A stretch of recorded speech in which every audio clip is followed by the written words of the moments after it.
राष्ट्रीय सफाई कर्मचारी आयोग की उपाध्यक्षा अंजना पंवार ने मंगलवार को गुरुग्राम पहुंचकर मंडल स्तरीय बैठक की अध्यक्षता की। बैठक में गुरुग्राम, रेवाड़ी व महेंद्रगढ़ जिलों के अधिकारीगण तथा सफाई कर्मचारी यूनियनों के प्रतिनिधि उपस्थित थे। आज बैठक हुई है, क्या कहेंगे, किस चीज को लेके आश्वासन दिए मैडम ने? मैडम नेशनल कमीशन सफाई कर्मचारी आयोग की वाइस चेयरमैन अंजना पंवार जी कल यहाँ प्रोटोकॉल के से आई थी और हमने नई बस्ती और जितनी भी हरिजन कॉलोनी, वाल्मीकि कॉलोनी, सब में दौरा कराया मैडम का। सफाई व्यवस्था का ध्यान में रखते हुए सारी चीज़ें, सारी जो कॉलोनियाँ हैं सब में जो दिक्कतें हैं जो सफाई कर्मचारियों की हैं, तो कल एक मीटिंग हुई थी और प्रॉपर जो आज मीटिंग है जो अधिकारियों के साथ थी वो सारी समस्या और मैडम ने आपको बताई है। वो सारे वर्कर जो भी हैं जो समस्या काफी लंबे समय से जो है सफाई कर्मचारी पक्के होने की मांग को रख रहे हैं, उस पर क्या मैडम ने आज आश्वासन दिया है? 10 साल पहले भी हमने मोदी सरकार, खट्टर सरकार से मांग की थी और जब सरकार आई थी तो यही था कि भाई वाल्मीकि समाज को पक्का किया जाएगा। खट्टर साहब गुवाना भी कह के गए और कई जगह कहा, लेकिन कोई आश्वासन रहता है, मुंह से बोल जाते हैं, बाकी करते नहीं। कोई सरकार हो इनके ऊपर ध्यान नहीं दिया जाता। हम खट्टर साहब से और मोदी साहब से रिक्वेस्ट करेंगे कि हमने पहले भी कमल का फूल खिलाया और 10 साल से खिलाते आ रहे हैं, तो इनको मायूस ना करें सफाई कर्मचारियों को। जैसे आपका कमल का फूल खिला, इनको भी खिलाते रहेंगे। बैठक में बोलते हुए श्रीमती पंवार ने कहा कि भारत के प्रधानमंत्री श्री नरेंद्र मोदी ने वर्ष 2014 में पद ग्रहण करते ही देश में स्वच्छ भारत मिशन की शुरुआत की तथा सफाई कर्मचारियों के प्रति उनके मन में संवेदना है। उन्होंने प्रयागराज में सफाई कर्मचारियों का सम्मान किया।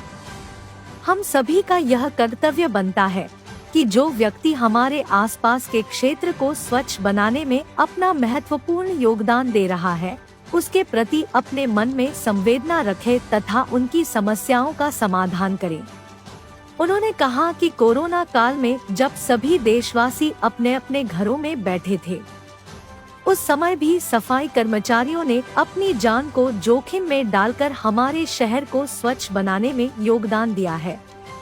उन्होंने कहा कि सफाई एक नियमित कार्य है और इसके लिए स्थायी कर्मचारियों की भर्ती करने की आवश्यकता है। अधिकारी इस बारे में प्रस्ताव तैयार करके राज्य सरकार को भिजवाएं। इसके साथ ही सफाई कर्मचारी की सेवानिवृत्ति पर उनकी सम्मान पूर्वक विदाई करें।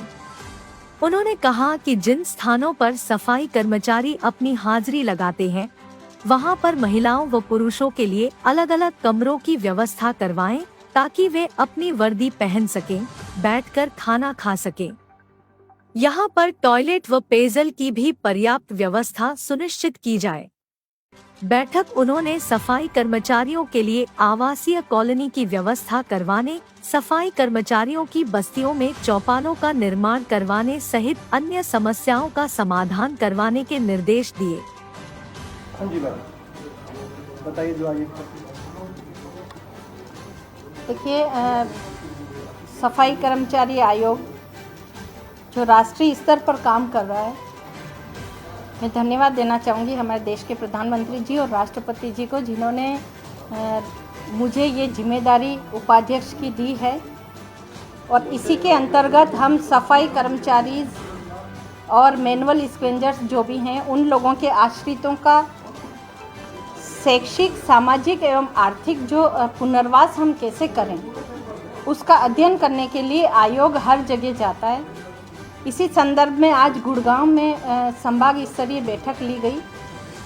और देखिए, सफाई कर्मचारियों की जो समस्याएं हैं वो बहुत ही छोटी छोटी मूलभूत समस्याएं होती हैं। उन समस्याओं को अधिकारी अपने स्तर से पूरा कर सकते हैं।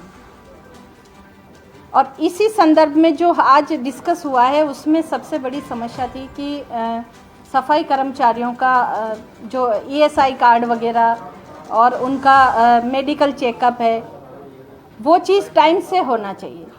जिनका ईएसआई कार्ड नहीं बना है, उनका कार्ड बनवाया जाए कैंप लगाकर उनका जो आई कार्ड होता है उसमें ब्लड ग्रुप मेंशन किया जाए। कैंप लगाकर इन लोगों की जितनी भी जो कागज़ों में परेशानियां हैं जो पेंशन के बाद में जो चीज़ें दिक्कत आ रही हैं वो चीज़ें हम पहले से उसको पूरी करें, ऐसी यहाँ पर अभी आयोग की तरफ से बोला गया है कि जो प्रोसेस है उसको तुरंत पहले कार्रवाई करके उनका सब कागज़ कंप्लीट करके जिस दिन वो रिटायर्ड हो रहा है उस दिन उसको ससम्मान विदा किया जाए। हेल्थ चेकअप कैंप में क्वार्टरली होना चाहिए और होल बॉडी चेकअप होना चाहिए, ताकि जिस तरह का काम कर रहे हैं उससे कई गंभीर बीमारियां हो सकती है और उन बीमारियों से निपटने के लिए उनको पहले से पता होना चाहिए। और वो पहले से पता तब होगा जब उनका होल बॉडी चेकअप रेगुलर होता रहेगा। इसके अलावा सफाई कर्मचारियों की एक बहुत बड़ी समस्या होती है कि उनको रहने के घर में प्रॉब्लम आती है। तनख्वाह इतनी नहीं मिलती है कि रेंट से वो कर सकें, अपने बच्चों को पढ़ा सकें, अच्छा खाना खा सकें और खिला सकें। इसके लिए आज मीटिंग में ये बोला गया है कि इनके लिए आवासीय कॉलोनी विकसित की जाए, चाहे मल्टी स्टोरी करें, लेकिन सभी सफाई कर्मचारियों को आवास मिले, अच्छा रहने का अच्छा एनवायरनमेंट मिलेगा तो वो विकसित की जाए। चाहे मल्टी स्टोरी करें, लेकिन सभी सफाई कर्मचारियों को आवास मिले, अच्छा रहने का अच्छा एनवायरनमेंट मिलेगा तो वो अच्छा काम कर पाएंगे। जो प्रधानमंत्री जी की हमारी सोच है कि स्वच्छ भारत होना चाहिए, स्वच्छ भारत मिशन से उन्होंने अपनी शुरुआत करी थी उच्च पद की, तो इसमें हम तभी अच्छा साथ दे सकते हैं जब तक हम इन कर्मचारियों के प्रति संवेदनशील नहीं बनेंगे। देश के प्रत्येक नागरिक का ये कर्तव्य होता है कि वो इनके प्रति संवेदना रखे, इनको ऐसा नहीं समझे कि ये बिल्कुल ही निम्न स्तर के लोग हैं। इसलिए इनको संवेदना से काम लें। कई सारी और प्रॉब्लम्स हैं, उनको सब मिल के बैठ के बात सुलझाएंगे। हड़ताल की समस्या है, कॉन्ट्रैक्ट की सबसे बड़ी समस्या है कि जो कॉन्ट्रैक्टर होता है वो बहुत इनका शोषण करता है। पीएफ डालते हैं लेकिन वापस निकलता है, इसका रिकॉर्ड किसी के पास नहीं है, ये सिर्फ कॉन्ट्रैक्टर ही जानता है। तो ये जो कर्मचारी के जो अधिकारी हैं, इनका ये जिम्मेदारी होती है कि वो उस पर मॉनिटरिंग वो अपनी रखें। कॉन्ट्रैक्ट दे देने से उनकी जिम्मेदारी ख़त्म नहीं हो जाती है। इसके अलावा और कई बातें हैं, वो सारी समस्याएं हैं, तो उनके बारे में भी आयोग दोबारा आएगा और डिस्कस करेगा। Thank you. वीडियो को लाइक करें, शेयर करें और चैनल को सब्सक्राइब करें। खबरों के नोटिफिकेशन के लिए बेल आइकन दबाना न भूलें।